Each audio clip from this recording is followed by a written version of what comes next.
Well, removing encampments will no longer be a key focus for the city in its strategy to battle homelessness, all while facing the reality of its shelters, more often than not running at capacity. A new housing first approach was announced yesterday. CTV's Beth McDonnell has the details. Instead of clearing homeless encampments, a new City of Toronto report recommends a housing first, human rights based approach. Clearing is not a strategy that works. It removes people from one place and to go where? The city says with a lack of mental health care services, a lack of housing, and high rent costs, more people are struggling on the streets.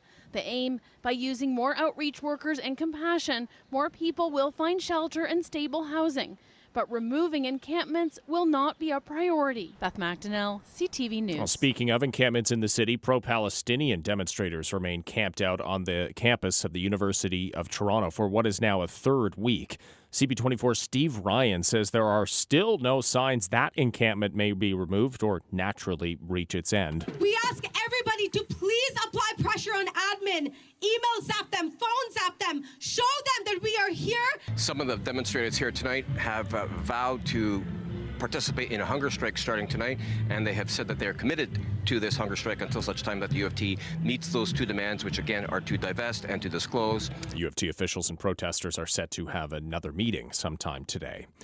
A major announcement on the way this morning, and it's expected to seal Toronto's fate as the future home of a WNBA franchise. Kilmer Sports Ventures, owned by MLSE chair Larry Tannenbaum, is holding a news conference at 9 this morning. Several reports indicating Toronto's professional women's basketball team would start playing in 2026.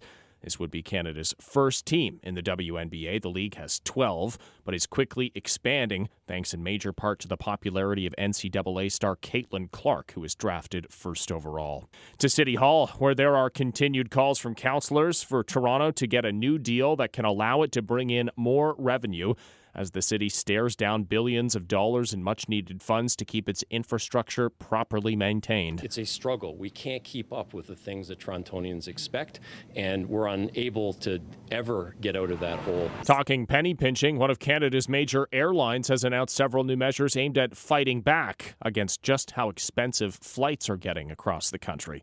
CTV's Kathy Lee has the story. Take a little bit legroom away and compensate it with slimmer seats, and then still add another row. I'm a big guy, so anything about smaller seats is not very appealing to me. WestJet claims more seats means cheaper airfare. If you want a cheap flight, then it comes at the sacrifice of some comfort. The company is also asking the federal government to review the current way airport maintenance and projects are paid for. There are fees that are being charged to the passengers, ultimately through the ticket, that are not just paying the infrastructure, but they are also funding the federal budget. WestJet also says it's introducing a new fare category in the next couple of weeks for travelers willing to fly without a carry-on bag.